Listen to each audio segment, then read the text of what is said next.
Warning: this episode contains brain food that will lead to improved emotional and social intelligence.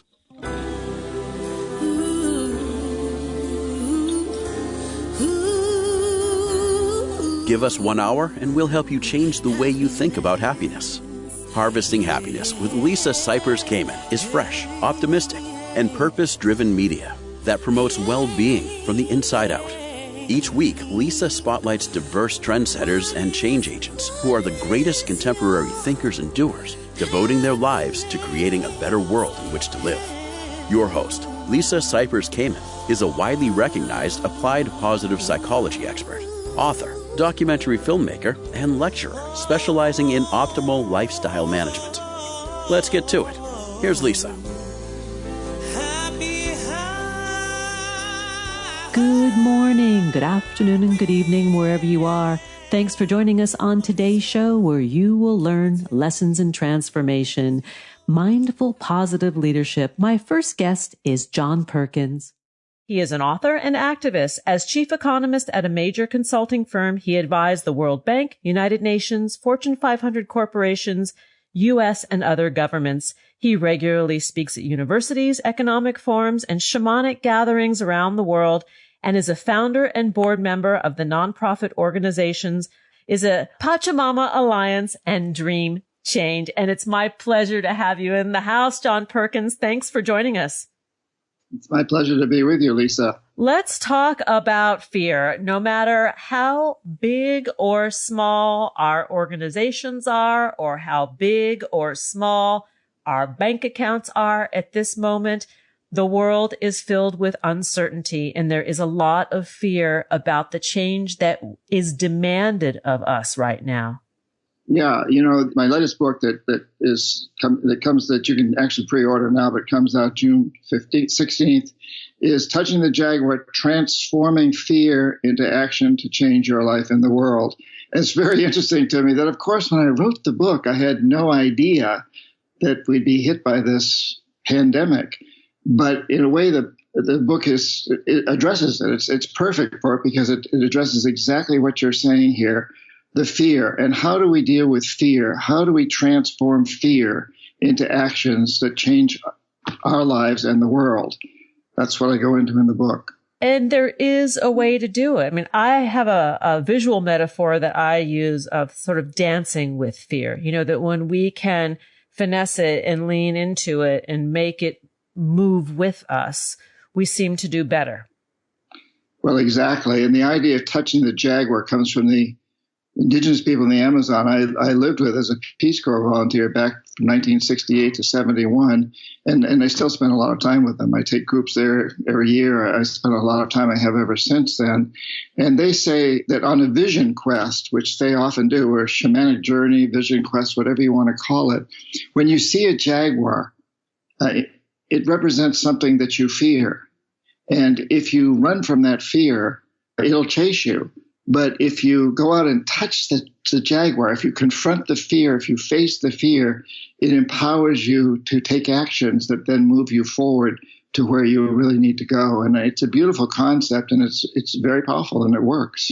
It is a beautiful concept, and one that I believe all of us will have to reckon with who want to move beyond that fear of uncertainty that has gripped the world for the first time in history, right? The whole world is going through something that is an opportunity for growth, transformation, and transcendence. I like to believe this will be the Great Reset instead of the Great Recession, or Depression. I have no doubt about that. A number of years ago, when I was on one of these trips, and I was actually not in the Amazon, but before we go in the Amazon, sometimes we work with a shaman woman up in the high Andes, a Quechua woman in Ecuador. Her name, she has a wonderful name, Maria Juana. Oh, that is a wonderful name. Exactly. Her last name is Yamberla. And one of the people in the group, and I'm always translating, so I'm right in the middle of it, asked, so how do we save the earth? And Maria Juana laughed, and she said, well, the earth, Pachamama's not in danger, but we are as a species. We're creating a lot of harm for many, many other species. But to her, to Mother Earth, to Pachamama, we're just like so many fleas. And if we get to be too much of a nuisance, she'll just shake us all off. And then Marijuana pointed up at this big volcano that hovers over her home. And she said, 20 years ago, that volcano was covered by a massive ice cap. It's not there anymore. It's gone. Mother Earth, Pachamama, is twitching. She's sending us a message.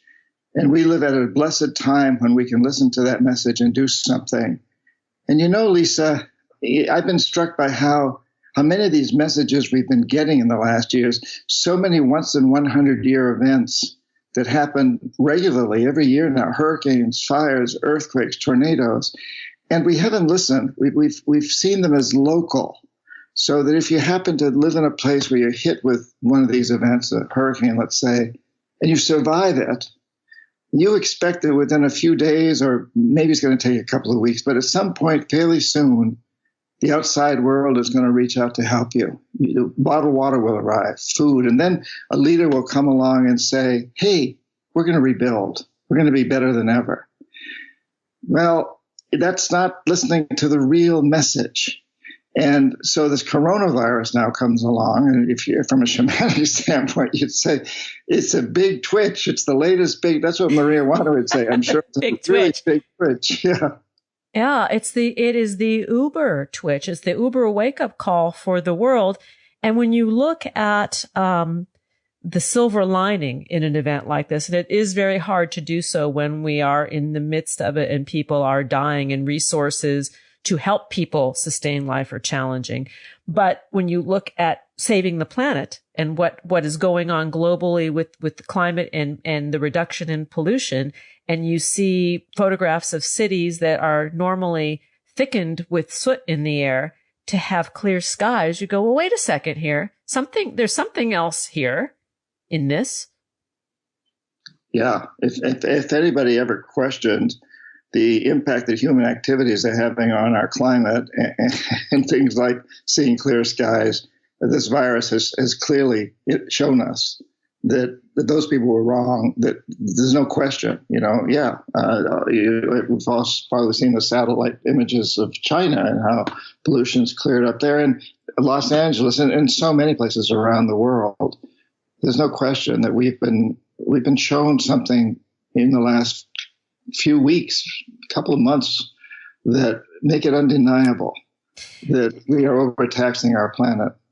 And the going back to the silver lining or the transcendence of the challenge is we have the ability to be more connected than ever and reduce our footprint at the same time because we can't go anywhere.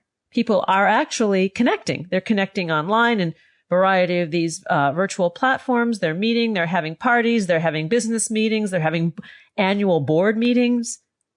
Yeah. I just had a board meeting at Pachamama Alliance board a couple of days ago. There were 13 of us, and then we were joined by over 200 of our major supporters around the planet. We have board meetings every 3 months, but nothing. We never been like this. We usually all congregate in the San Francisco Bay Area. I have to fly there. Other people drive or fly, and we haven't connected with all these supporters. We learned something. We're all coming from our homes. I don't think we'll ever have a board meeting like that again. Who knows? But yes, we've learned something amazing in this process. And the other thing is that, unlike the hurricanes that are local and the other such events, this one is totally global. Every single human being on this planet is impacted by this. I've even, talked to friends, as people in the Amazon. We can talk by shortwave radio or sometimes by a satellite computer. And they're impacted. They're isolating. They're not letting any flights come in or out, or canoes or outsiders. They're taking care of themselves. They're impacted. We're all impacted. And that makes sense because they have been remote in the past, that if they let somebody in or they venture out, they place themselves at greater risk because not only do they not have the immunity to the regular things that people carry, this would even be much more deadly more quickly, would be my guess. Absolutely. Very, yes. Very, very vulnerable. Yeah. And, what this is really showing us is I talk in the book, Touching the Jaguars. I have in a couple of previous books a little bit extensively in this book about how we've really created a failed governmental social economic system that economists call a death economy. It's an economic system that's ravaging its own resources. It's destroying the very resources upon which it depends. And it's the real cause of everything. You know, the climate change, species extinctions, income inequality, even terrorism. These are all symptoms of this failed economic system that has a goal for businesses of maximizing short-term profits regardless of the environmental and social costs, and a goal for most individuals of maximizing short-term consumerism, regardless of all the other costs. And it's failed us. It's not working, and we're being shown that very clearly now. We are going to need to take a break in a minute. I want to just ask you one more thing before we do go to that break. And that is about the supply chain. And we can get more into this when we come back. But the upside, or again, going back to the silver lining of what's going on in the world, is how do we move goods to people in an era where our safety is threatened by human contact? It's an excellent question, Lisa, and we're learning something here again. I think we're learning the importance of coming together as a global community to be able to deal with things like this pandemic, and at the same time, the importance of developing local resources that we can fall back on at times of need and when those transportation systems and distribution systems are not there for us. So it's a two-edged sword, really. It's an amazing time. It is an amazing time. You know, it's been called, I know you know this, but our listeners might not know this, it's been called the Great Pause. And I think what we are moving towards is the Great Reset. You know, so instead of the Great Recession or the Great Depression, it's really the opportunity for a reset in our values, in our political system, in the way we do business, in the way we deal with public health. I mean, I think that that's been something that has really illuminated me, like that our public health system needs a major overhaul. You know, we need to take care of each other. Exactly. And we've learned that a profit motivated healthcare system is not efficient at times like this. It is coming together. It's doing things, but it makes it tough. And I love your idea of the reset. I think we all know now that we're living on a very fragile space station, the Earth, and we are the navigators. Human beings are navigating the space station, and we've been navigating it toward disaster. We need to reset. We need to the navigation system. Yes. It's a reset and a reboot. Let's take that break. And when we come back, we'll continue the conversation with John Perkins. He is the author of Touching the Jaguar, Transforming Fear into Action to Change Your Life and the World. To learn more about John and his work, please visit johnperkins.org, on Twitter at jperkinsauthor, and on Facebook, that page is John Perkins Author. Here comes the pause. We'll be right back, and that is a promise. Hang on, before we take that pause, let's talk about the most important ingredients for running a successful business: great people and getting great results. If you're a boss like me and in charge of hiring for your company and using anything other than Indeed for your hiring needs, you're simply wasting your time. Indeed.com is the #1 hiring site in the world and will help you find the high-impact hire you need, just like they have done for more than 3 million businesses. And Indeed will help you find quality candidates instantly with Indeed's Instant Match. Unlike other sites, Indeed gives you full control and payment flexibility, delivering a quality shortlist faster. With Indeed, you only pay for what you need, and you can pause your account at any time, and there are no long-term contracts. Indeed searches through millions of resumes in their database to deliver you great candidates instantly. With Instant Match, you see a great list of candidates with zero wait time. Who doesn't love instant service and instant gratification? Indeed delivers 4 times more hires than all other job sites combined, according to Talent Nest. 73% of online job seekers in the U.S. visit Indeed each month, according to ComScore Total Visits. Want your quality shortlist fast? You need Indeed. Right now, our listeners get a free $75 credit to upgrade your job post at Indeed.com/HH.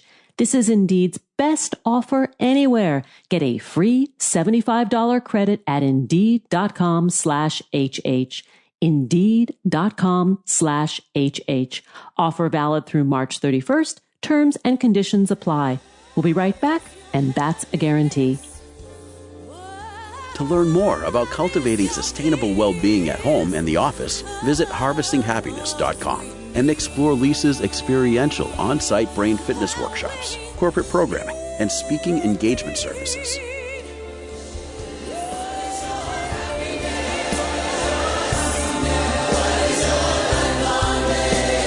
And we are back. But before we rejoin the conversation, I want to mention how much I love saving money when I shop online. In fact, I've trained my kids to be deep discount divers. We all hate paying full price.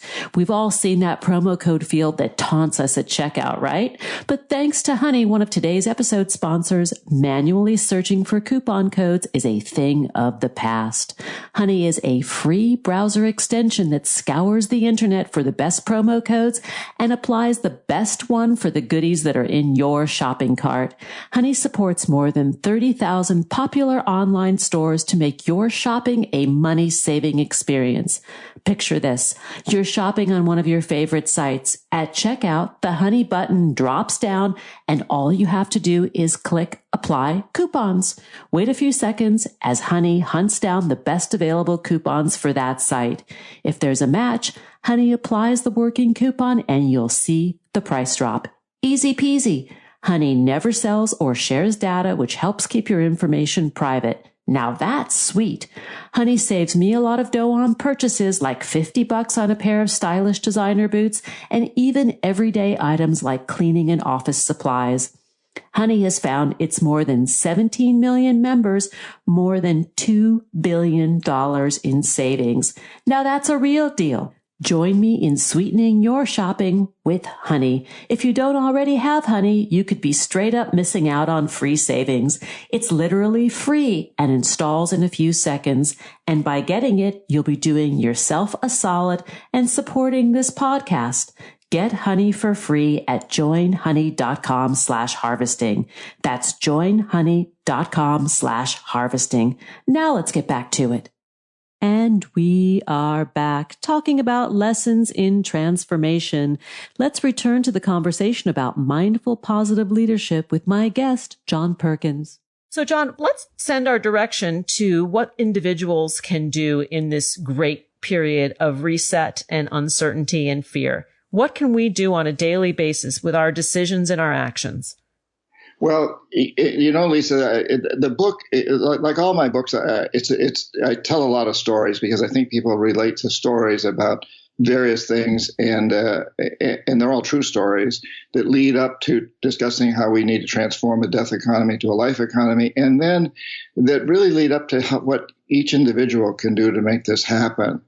And I can go into that a little bit more detail if you like, but as one example, I think during this time of the coronavirus, a lot of people are sitting around saying, "Hey, I can't deal with this another month or 2 months or however long it's going to go. This self-isolation.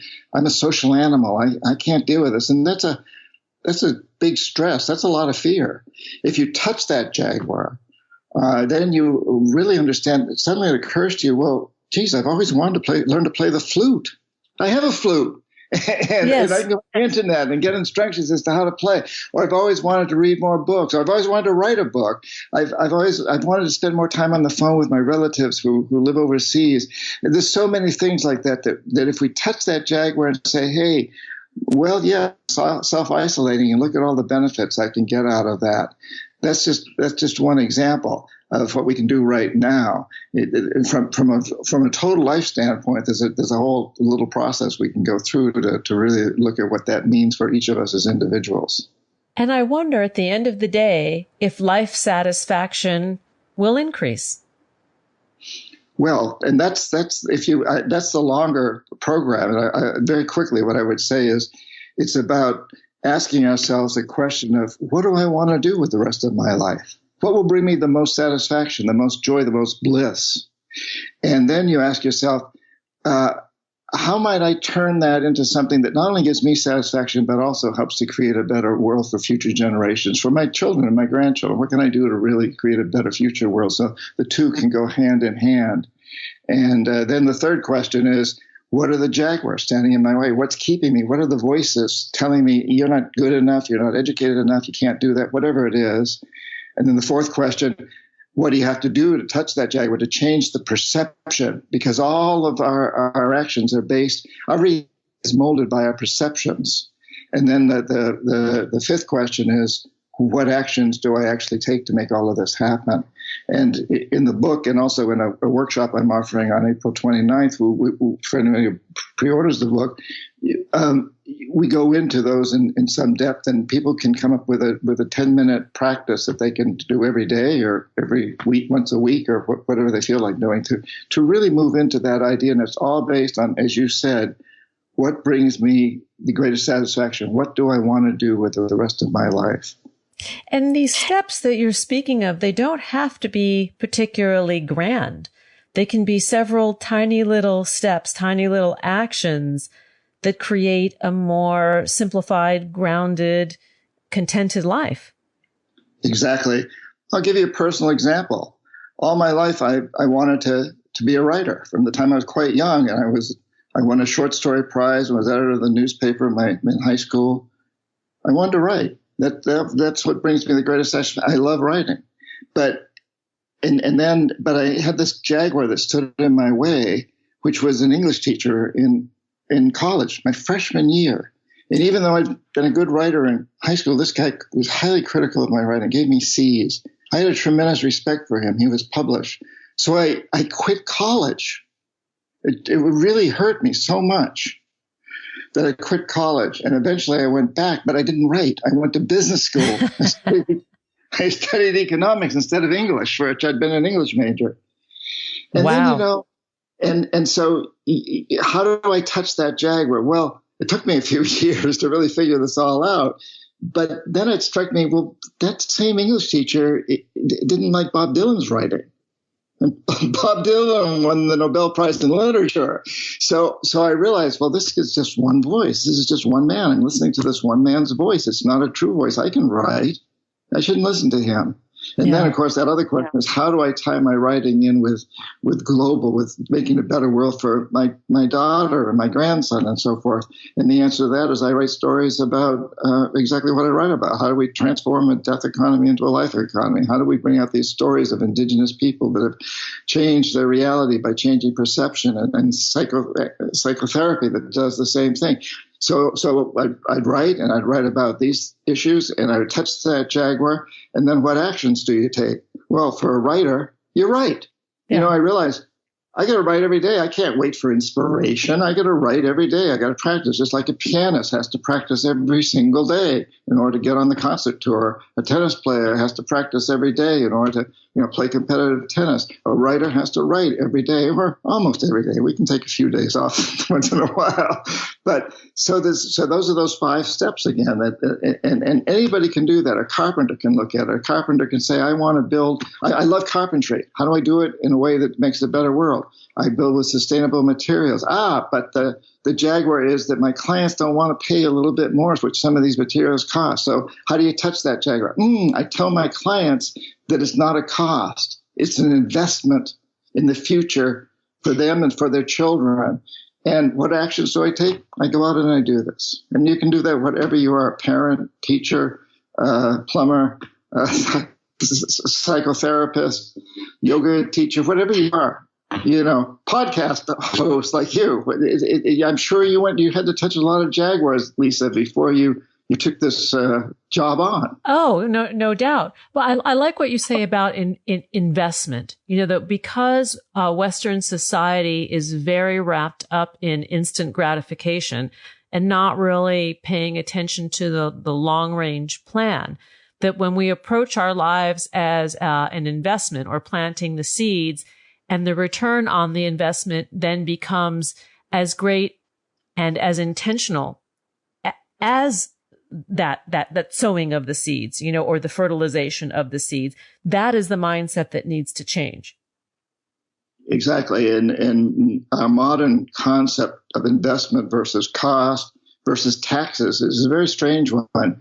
I wish we'd move away from the word tax and move into the word investment. So if we thought of our money that we pay in taxes, roughly a little over 50% of your tax dollar in the discretionary budget goes to the military. And we've discovered in this virus that the military is not going to protect us from this. No, they're not. What if we had invested that in better healthcare systems?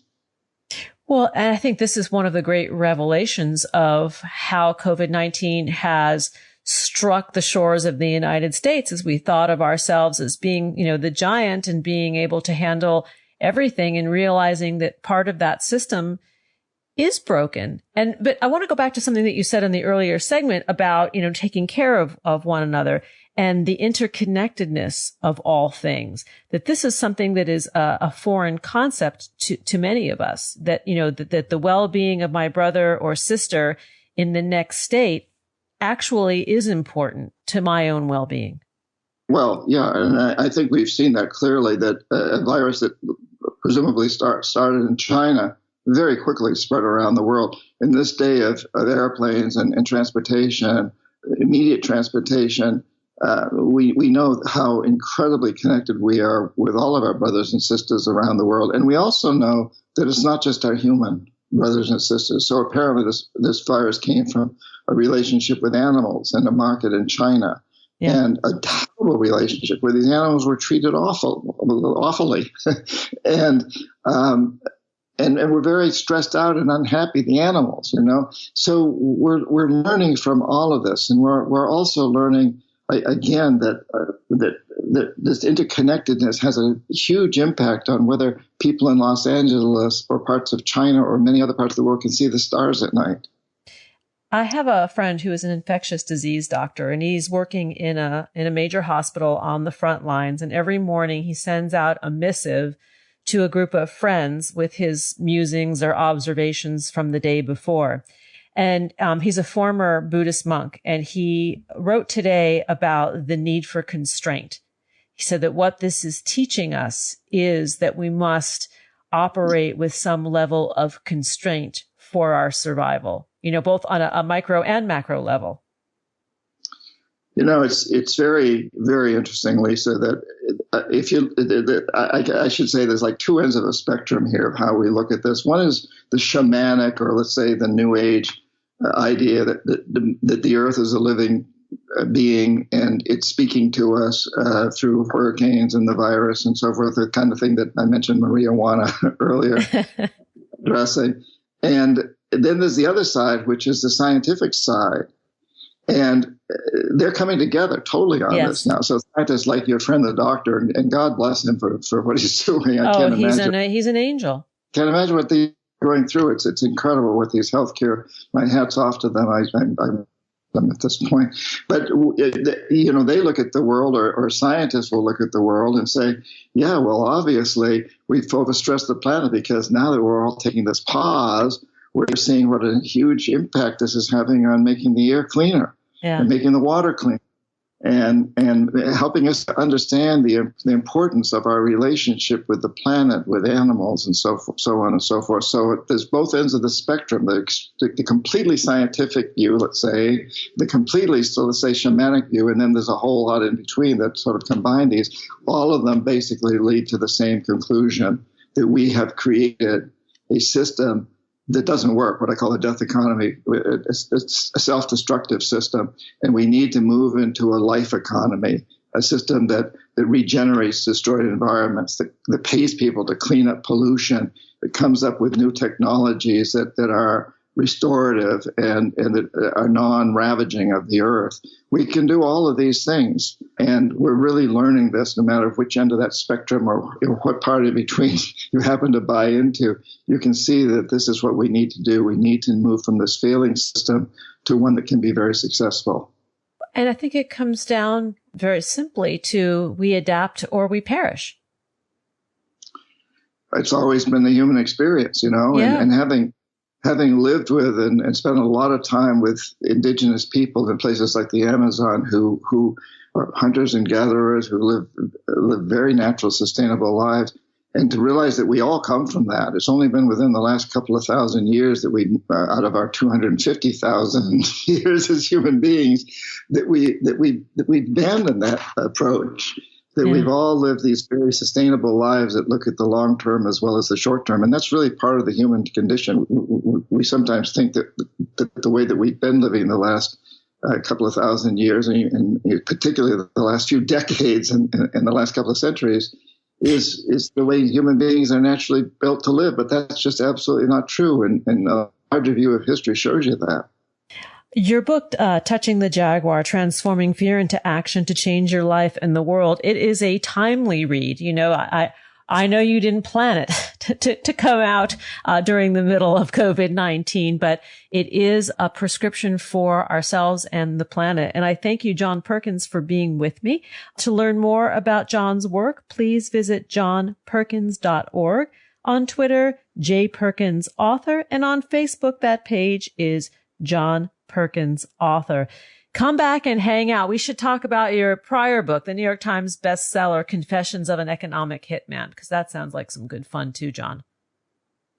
I would love to do that, Lisa, and a lot about that life in the new book too. But yeah, thank you for all that you do. I really appreciate the work that you're doing. It's a pleasure. All right, we're going to take a break. We'll be back. Did you know that happiness is actually good for your health? Happy people live longer, are more productive, and make better partners, parents, and professionals. Connect with us on Facebook at Harvesting Happiness and follow Lisa on Twitter at Lisa Kamen for a daily dose of inspiration.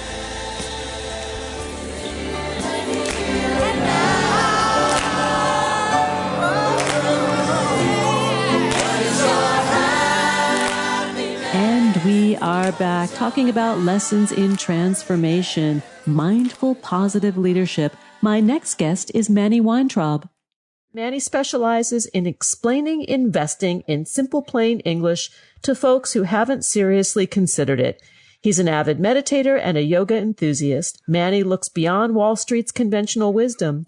During his 30-year career as a chartered financial analyst, Manny has looked after hundreds of clients and managed more than $1.5 billion. His unique approach takes the lessons of meditation and applies them to investing for retirement. And I have to say, Manny, firstly, thanks for being with me on the show today amidst COVID-19 madness. And many people are thinking, well, investing for retirement, heck, I'm just trying to invest in the next day here and manage my finances through this crisis.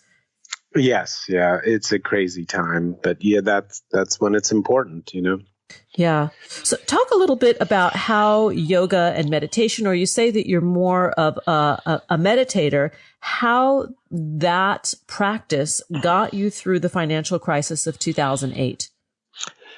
So I started out as a meditator. In my early 20s, first time I ever meditated was on a 10-day Vipassana silent meditation retreat. I was living in Kyoto. I had very few responsibilities. I think it was a school vacation. I was teaching English at the time. And yeah, I just really dove right into the deep end there. And it was a fantastic experience. But at that time in my life, I was too much of a perfectionist. So the suggestion at the end of the retreat was just to meditate an hour in the morning and an hour at night. And that seemed very little compared to doing it, all day long. But once out in the, I guess I'll call it the real world, I was only able to keep it up for a week or two. And then once I wasn't able to do it perfectly, I really just didn't want to do it at all. So I sort of started out as a meditator, then went back to New York, ended up on Wall Street and was managing money in just sort of a typical way, and had forgotten about meditation and maybe doing some yoga for health purposes. But the 2008 financial crisis was the first time that it was really very emotionally painful. And I'd been through crises before, and September 11th obviously was terrible, and there was an Asian crisis, and there's first Iraq war and all that. But I think the market was down like 50% at one point. So I started doing Ashtanga Yoga, which is in my mind almost the most meditative yoga, although I'm no expert, because the series is the same every time. So you're not, it's very internal, and the movements are meditative in a way. And it finishes with a sitting meditation. And that allowed me to understand that, this was going to pass, to not look at the market 100 times a day because it didn't make a difference what I did, just to establish a strategy and also, very importantly, communicate that strategy to my clients so we all knew what we're trying to do. And I've matured a lot. It didn't have to be a perfect strategy, but it was an understandable strategy, and it helped us get through it. And more importantly, get my clients through it till, the next year when things started to recover. I think you picked a perfect word in that being strategy. And what I'm hearing from the practice of yoga and meditation is it allowed you to have some structure, some routine, and some ritual that was then applied to your external life. Yeah, and the same thing actually happened for the 10-day meditation retreat. I don't tell many people this, but I was a new teacher in Kyoto.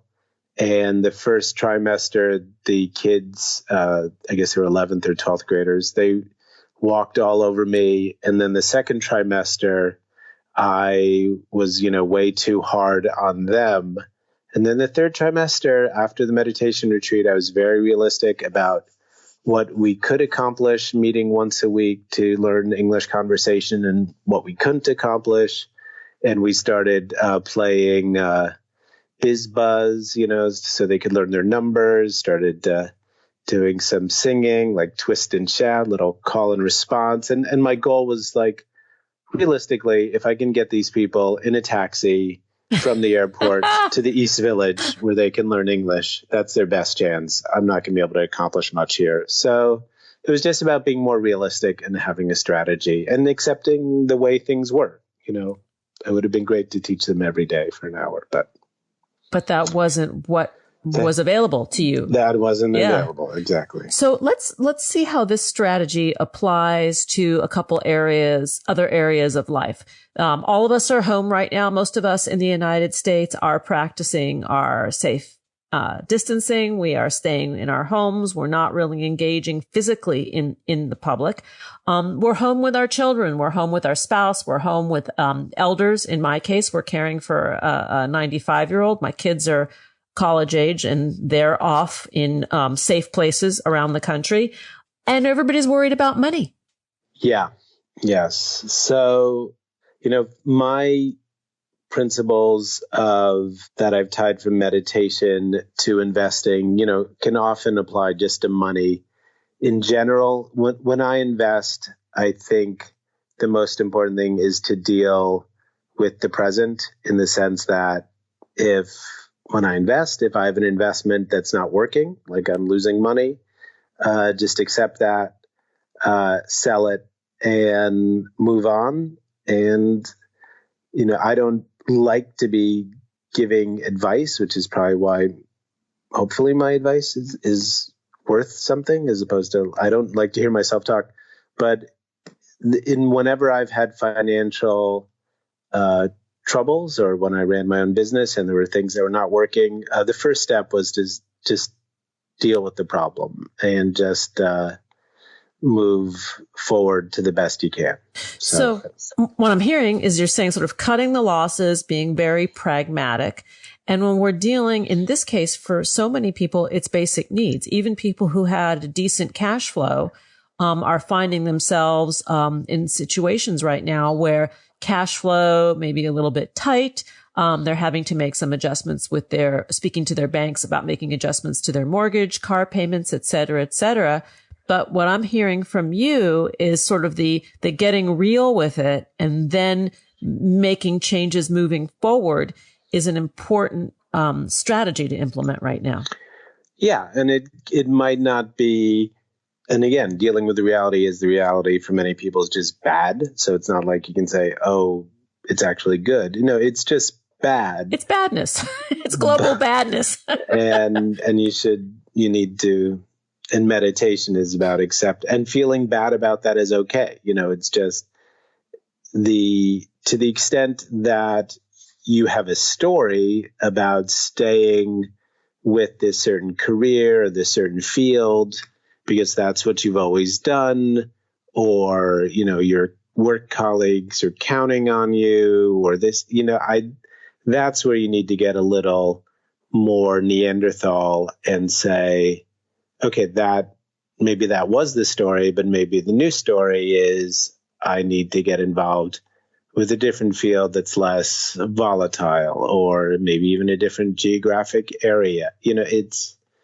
all very big decisions, but I've always felt better coming up with a plan, even if it was an imperfect plan, and then just executing.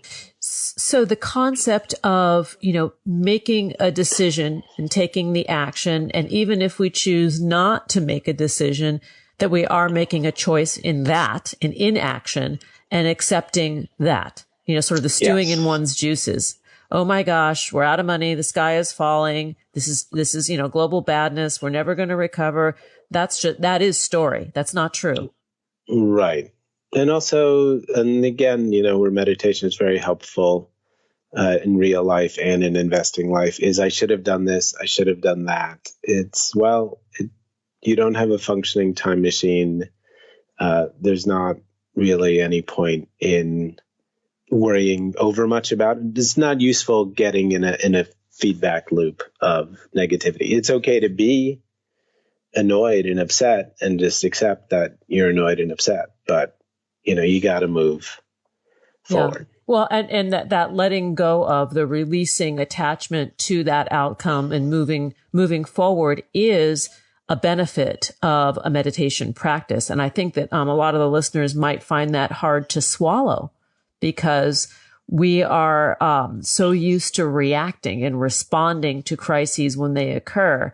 And what happens when we accept that the crisis is here and we can't do much about what has happened, but we can sure do a whole lot about what happens next.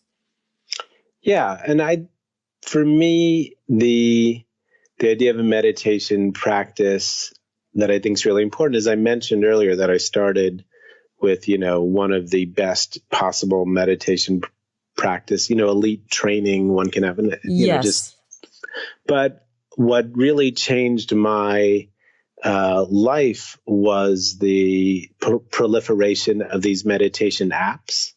And I found that, I really, 21-year-old me would really have looked down on an 8-minute guided meditation or 10-minute guided meditation. It's like, I don't need that. I can do, 3 hours straight, body scanning. Yes. But I've learned that any kind of meditation practice is better than no meditation practice. And that's my first rule. It's like, if the best investment to make is in a meditation practice, and if you're hurting, a lot of the meditation apps are offering daily free meditation.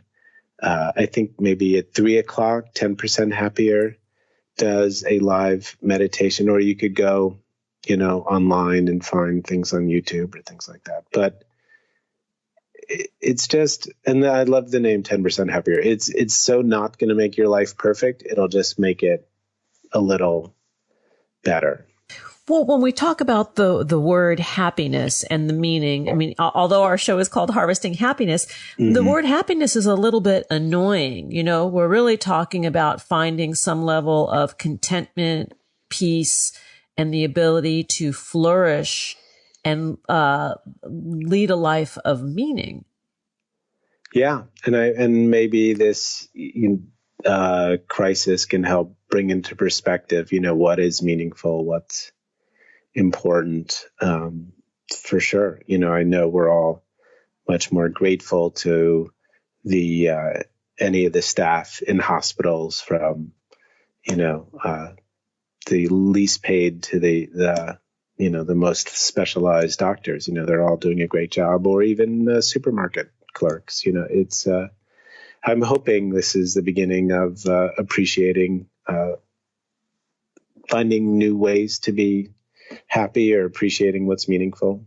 We're going to take a break. And I also want to give a shout out to the truckers of America, because I think they are also unsung heroes in this crisis. The supply chain has been challenging.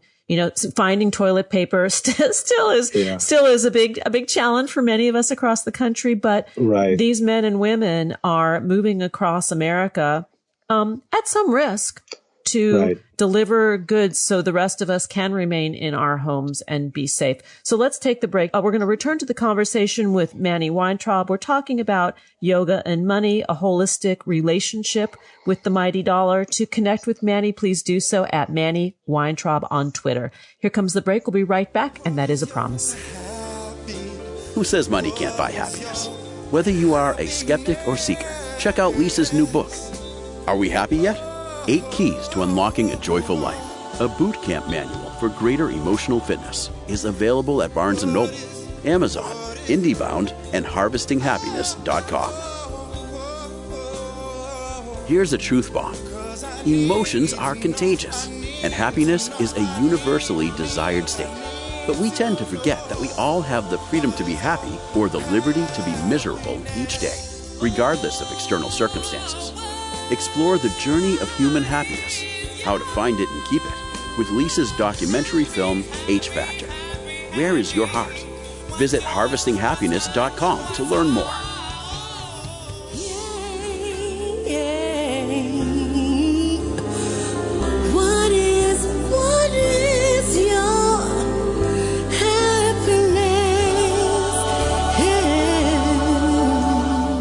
We're back, continuing the conversation with my guest today, Manny Weintraub. We're talking about lessons in transformation, mindful, positive leadership. Let's rejoin the conversation.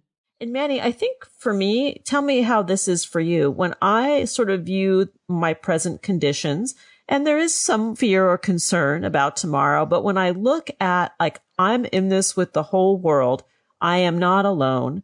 This isn't forever. This is all temporary. We will rebound, we will recover. And I go to, well, what can I learn from this? How can I do better?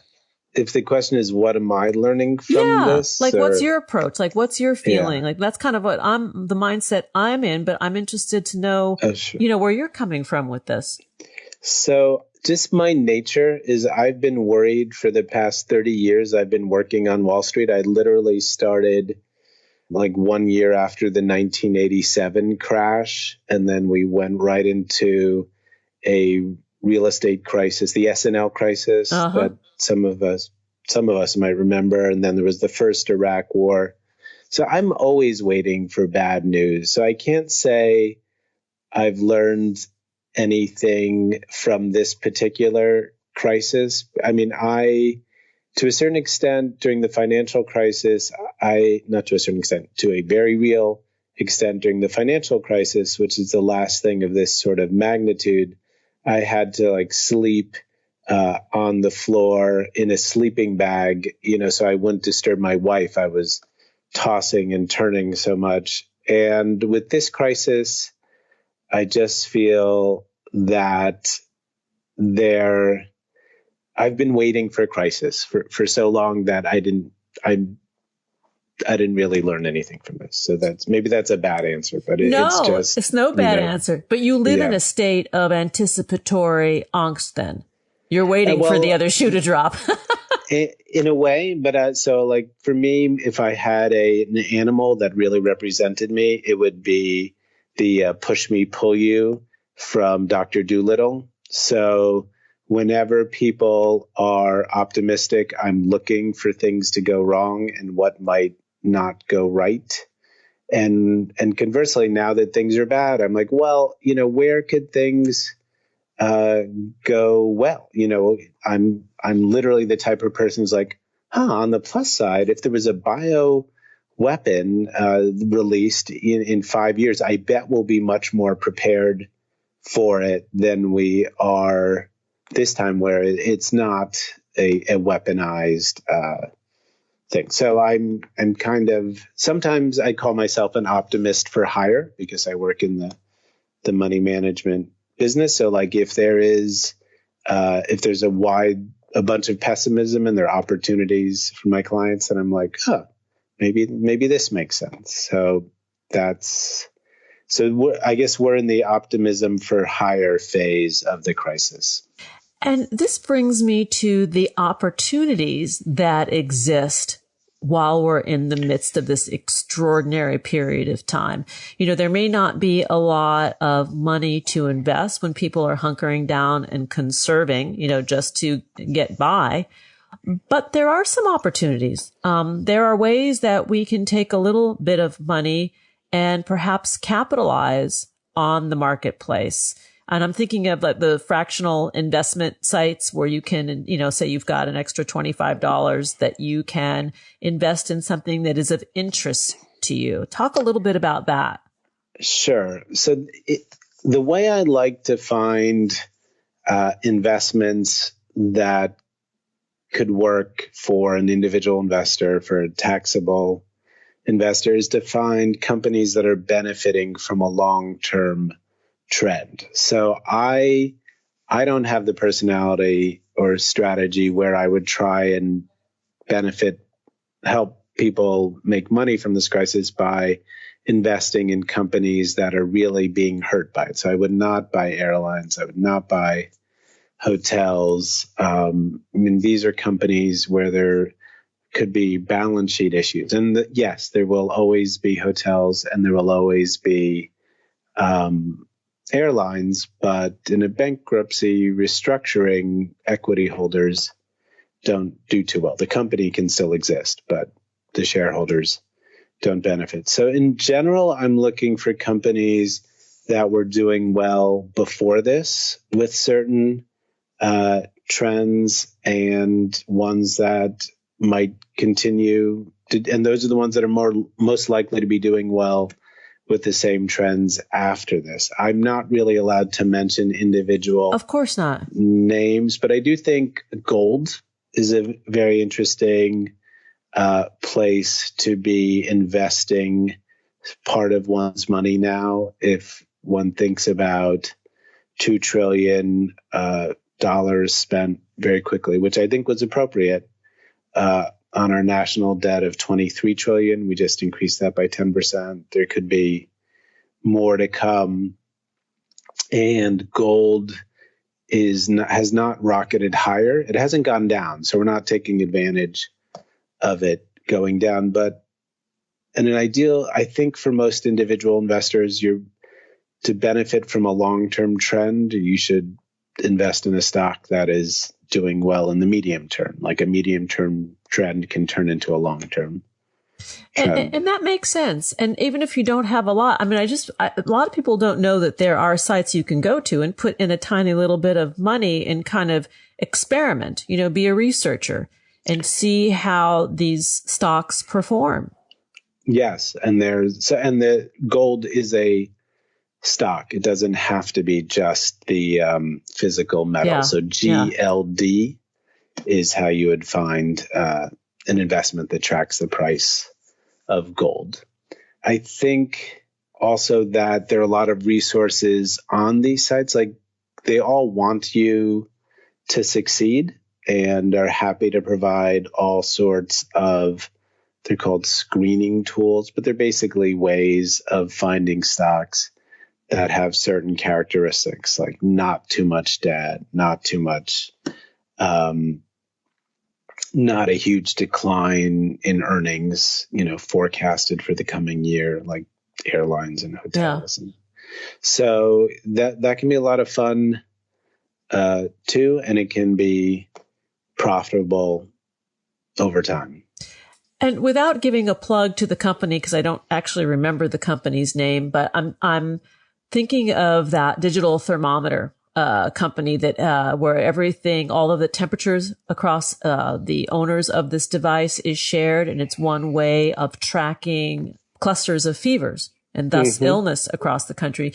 To me, that seems a little exciting.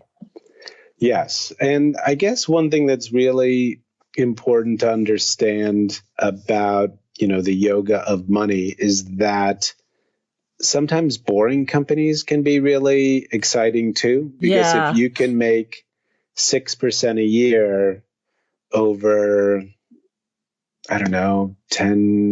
12 years, you will double your money. Like, it seems that nothing is happening, and it's happening slowly, and it's happening with a lot of volatility. But doubling your money is pretty powerful. And also, if you do it through a boring stock, then you're unlikely to really need to sell it. Like, from my mouth to God's ears, you should buy something that doubles tomorrow.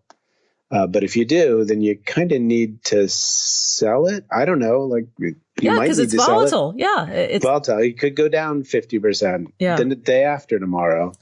So it's not so efficient from a tax point of view. It's not so there's a lot to be said for getting rich slowly. And in terms of changing one's mindset, if you can take a mellow mindset where you're like, I'm going to focus long term, and but also care about the difference between making 2% and 6%, that can be very powerful. So like, I think of myself as a kind of mellow person. And before I knew the math, like if I had $100 and it made $6 or it made $2, like, who really cares? Like, is that big a difference? But over time, it's a big difference. It's a very big difference. But speaking of time, we're nearly out of it. Yeah.